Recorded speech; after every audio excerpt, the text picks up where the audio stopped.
Hashtag Tito Soto. I have one question for you, sir.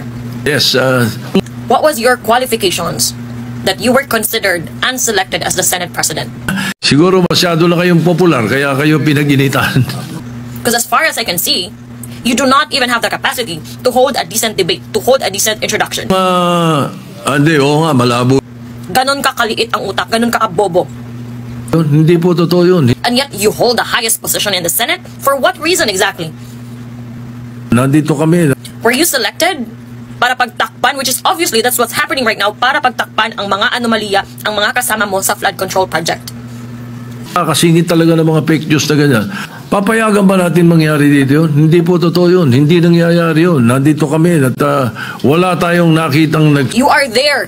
You are selected to shield them, and that's a shame. Hindi nangyayari yun. Because we are paying you to do a sloppy job. Kasingit talaga ng mga fake news na ganyan. Hindi na po kayo nakakatuwa.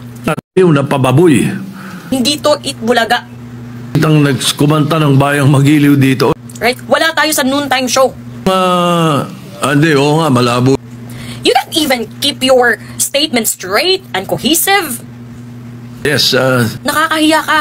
You belong in Itbulaga, not in the Senate. You resign. Give your position to someone else, someone capable, someone qualified like Alan Peter Cayetano. dapat nag-iingat. Wala tayong nakitang Nakakahiya ka. The world is watching. And this is the kind of performance that we're getting from the one of the highest paid official in the country. Ito ay mali ang pagkakasabi nila. Tayong nakitang nagkumanta ng bayang magiliw dito.